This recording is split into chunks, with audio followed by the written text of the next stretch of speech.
Despite just getting a single support change this midseason, a lot of things have been happening in the meta since the Orisa nerfs, and they haven't stopped developing yet. This patch the supports have been spread out a bit more as the top heroes become obviously better than the rest, and as the bottom heroes sink even lower. So let's get into the support tier list from midseason 10, starting with, you guessed it, Mercy. She is still stuck in D tier, but still, the heights of her gameplay can reach B tier levels when you're pocketing an Echo or an Ashe for super high spam at range. But at this point in the game, each hero has individually become so much stronger. This patch obviously made tanks a lot better overall. The armor changes better into tanks and flankers and worse into long range spammers. It should be better for Mercy because of that, but tanks also have headshot resistance on top of it. Basically, Mercy won't be able to pocket someone hard enough that they can't be forced out by tanks. And Mercy herself is definitely weak to getting engaged no matter what the situation is. Other supports can turn the tables on a weak or rush dive, but not Mercy. There's also been a pretty big change since the start of Season 10 that we got before the midseason patch. The hotfix that turbo nerfed Orisa and also slightly nerfed Venture also reverted the DPS heal reduction passive back to 20%. Mercy's definitely the support that's most affected by this change. Her healing is high enough that 20% less is a decent downgrade, but also low enough that the healing she has left isn't enough. Even though the higher burst healing from some of the better supports get more heals overall reduced, they're still healing a decent amount. It has not been getting better for Mercy for a while now, but at least she's a mobile support. If you're surviving for the whole game, you'll still be helping your team a lot. If you're looking to rank up on your favorite heroes, check out the link in the description below to get access to a GameLeap membership. There are tons of guides and courses that can level up your game and help you get better, faster. Make sure to check it out and enjoy the video. Moving up to C tier, we've got Zenyatta, and that makes the two 25% damage amplifier heroes at the bottom of the tier list. The difference is that Zenyatta has a lot more spam pressure and a more powerful ultimate. Valkyrie may last a while, but it's not good at saving people caught in other ults. It would be cool to see Zen get better because of the Wrecking Ball changes, and they do actually have some good synergy now that Ball can actually peel for Zen with shields. But realistically, it's just not enough. Zen gets shredded in any range duel, and at close range, it's not even possible to kick tanks away anymore. Now that they have 50% knockback reduction, they barely move at all. It's actually a big surprise that Zen didn't get a compensation buff because his snap kick knockback is his one way of not getting walked on by Winston, Reinhardt, or even Junker Queen. If they do manage to get close to you, it's really hard to recover. Discord is still good, but Zen himself just isn't survivable enough. All the flankers may be worse into tanks now, but not into supports, and Zen's square hitbox is the biggest victim. Already onto B tier, first we have Lifeweaver.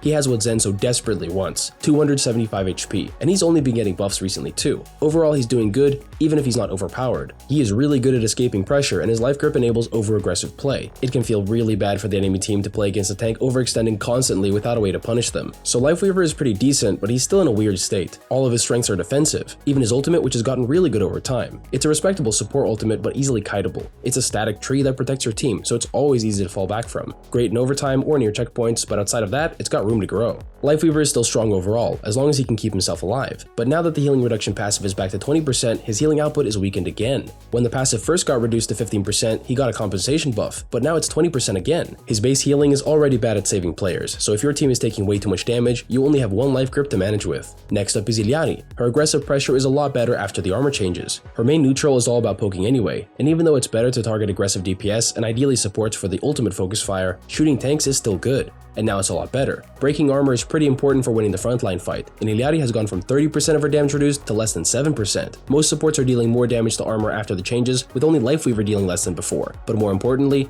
out of all the healers, Illari deals the most damage. Even Zenyatta can't compete, and he puts even less focus on healing than she does. And speaking of healing, with her secondary fire burst heal, the reverted heal reduction passive isn't as effective. She just has a crazy amount of burst heal, so even if her 115 heals per second gets reduced to 92, it's still good enough to save allies. And her ultimate has been really reliable since it got buffed up to 160 max damage. That's all really impressive, but she's also not overpowered enough to be defining metacomps or farming lobbies. She's got better offensive pressure now, and her outburst mobility keeps her safe from initial dives, unlike Zenyatta who has nowhere to go. But when the meta is just fast-paced enough, Illari gets easily left behind, mostly because of her super long pylon cooldown. Now for A tier, with 3 supports rounding it out. And first up is Ana. Tank buffs always make Ana really useful, especially now that the tank passive got a crazy upgrade alongside the armor revert. Her single target healing is unmatched. Even with the DPS passive and heavy damage, if you nade your friendly tank, the boosted heals will almost always keep them alive. Ana herself can still be pretty vulnerable at times, but even though her cooldowns are long, both of her abilities work really well defensively. Sleep Dart to put your attackers to sleep, and your nade for 90 self-heals. And in order to be a decent A tier support, you have to be making plays, or have some seriously overpowered abilities. For Ana, that's her Biotic Nade again. Sure, the anti-healing effect can be cleansed, but you're not playing against Kiriko every game, and even when you are, it's a decent cooldown trade. Even if your nade gets cleansed, you'll have your nade back before she gets her Suzu back. Not having your defensive nade for 12 seconds can be pretty bad, but Ana can sit further from the fight while still having the same impact. Not many other supports can do that, and that also means she can throw nades and keep her team topped up pretty safely. Only when flankers start rotating towards you or the front line moves up do things get more difficult. The biggest issue Ana faces is probably Winston in his bubble, and although he's very good especially against her, he's not a popular pick. When Ana's left alone, she's a lot better than most people think. It's true there are better and more reliable options, but Ana's default value is still effective enough. Next up in A tier is Moira. She's the safe support pick, but at the same time she's also the best support for all in rush comps. First things first, her survivability is unmatched. There's really no other support that can live so well. It's not just that she has her instant escape with her fade, but she also has the most self-healing out of all the supports. Her healing orb is so good because it works on herself, so it can heal for up to 300 in the right situation, and that's combined with the lifesteal she does with her grasp. After Season 9 shook things up, she's been a really consistent support pick just because she's so hard to kill. She always has 24 heals per second unless shielded, can phase out from any situation, and also has an additional massive stack of 300 healing. And her damage is still 60 per second. When you're playing against an over-aggressive team, Moira is a survival pick.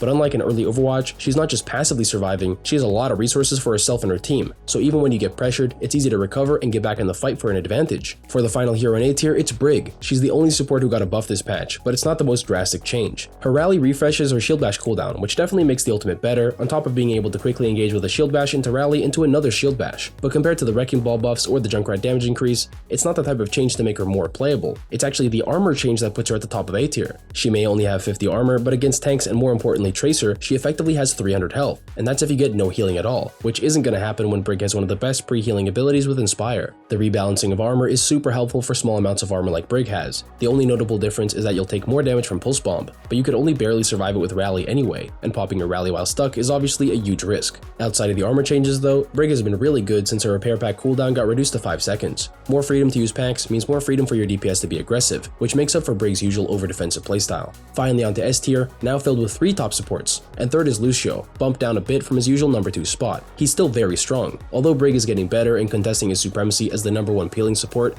Lucio is just too good. You just can't compete with speed boost, even if Lucio can't do everything on his own. He works best when enabling his teammates thanks to his amazing mobility and dueling abilities. Even with lowered primary fire damage, he's always capable of winning 1v1s, and definitely 2v2s where he has his aura and amp heal for a massive advantage. Speed boosting is one of the best buffs you can have in the game, mostly because so many heroes can already move super fast. Getting increased base movement speed on top of that is almost too much. There are definitely strong compositions without Lucio, but so many of the best meta comps right now have him involved. Just the ability to speed out of any situation alone is enough to warrant including him in your team. Even when you're playing dive with 4 other heroes who can also quickly escape, Lucio is still the most reliable support for kiting and helping everyone else kite. Second best in S tier and taking Lucio's spot is Baptiste. At this point in the game, he's not so overpowered that he outclasses everybody else, but he does have some of the strongest abilities in the game all packed into one hero. There's just so much he can do at all times. Both his fire types are amazing in their own regard. His damage is effective and easily applied, and his healing has just enough burst combined with its area of effect. Pretty much any composition can be solo healed by Bap, except for maybe Echo Farah flyer comps, but you can still make it easier with great projectile aim. And although Baptiste is easier to kill than the other S tier supports, he's not going down easy, and it's gonna take a while too. And to finish off the tier list, it's obviously Kiriko. She started off strong, and then despite some pretty impactful nerfs that really toned down her insane strength, she's still overwhelmingly strong. She has reliable, consistent heals, which makes her the ideal healer. The heals are auto-locking that can reach up to 30 meters away. There's nobody she can't pocket. Her damage is also consistent, decent projectile spam with really high headshot damage, so she also has a high skill ceiling that rewards headshots with a massive burst for support. She's a top 3 duelist in the whole game even after the Tracer health buff, and her abilities are unmatched. An instant teleport and an invincibility cleanse. There's not much you can do to nerf her when her abilities are so fundamentally strong, but it also doesn't look like the devs are eager to bring the hammer down on her either. Having the best ultimate in the game doesn't make things better. Through and through, Kiriko is super busted, and it's definitely time that she takes a break from the meta. At this point, it doesn't matter how fun and interactive she can be, enough is enough. The other supports need to be able to compete somehow, or she needs to get at least one of her abilities heavily nerfed. She's pretty much uncounterable, while also countering flankers and all types of status effects in the game. Even Sojourn has been dethroned after a long time of supremacy, but Kiriko has stuck around for way too long. That's it for the support tier list for mid-season 10. Thanks for watching, and I'll see you guys next time.